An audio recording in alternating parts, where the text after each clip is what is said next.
It was a busy time at the docks. All the engines were working hard, pushing and pulling freight cars about. One morning, Percy was late. Cranky the Crane was quick to criticize. "These ships can't be kept waiting. They have important cargo.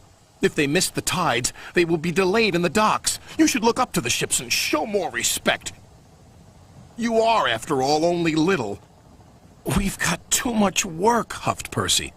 "Then perhaps a lorry should do your job." Percy was shocked. He told the other engines what Cranky had said. "Stuff and nonsense," snorted James.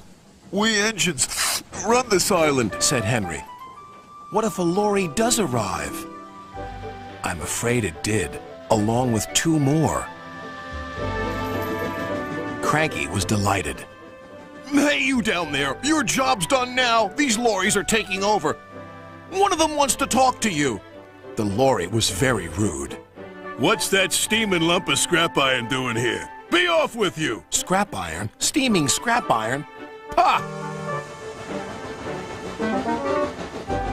A little later, Percy met Thomas and James. Another lorry was being rude to them. Then he saw Percy. "Oh, look, it's a little green goblin on wheels. You'll be scrapped. Just you wait and see." "Well, bust my boiler. What a horrid lorry," exclaimed Thomas. "Despicable," agreed James. The next engine to meet a lorry was Toby.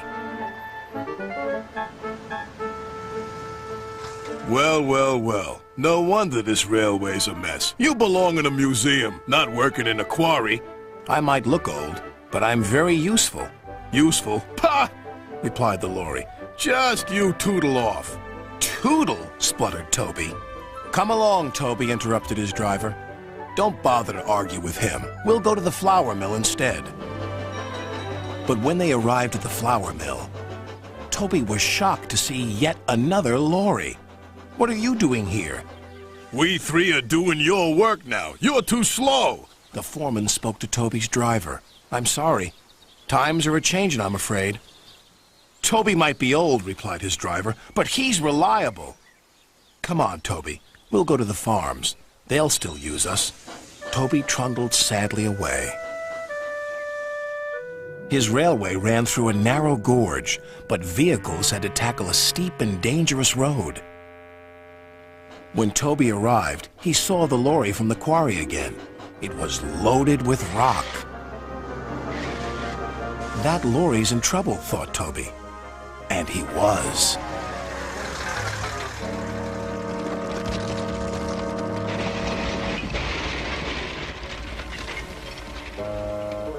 The driver was thrown clear. "Rotten roads," he muttered. The wrecked lorry was taken to the docks. Percy looked at the lorry. "What's this lump of steaming scrap iron?" he teased.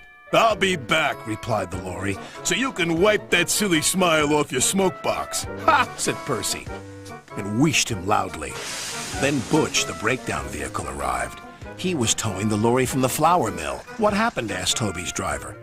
"He was overloaded with flour," came the reply, "and he broke down." "Not very useful now, are you?" said Toby. "Grrr," replied the lorries. Then James whistled excitedly. "They're bringing in the 3rd lorry on a barge." "What happened to that one?" James asked. "Stupid lorry was reversing and fell straight into the sea," said the tow truck man. Later, Thomas arrived. He looked at the 3 lorries and laughed. "Well, well, well, the Brothers Grimm, smashed, broken, and sunk." The lorries didn't return, and the engines now work even harder to make sure they never will.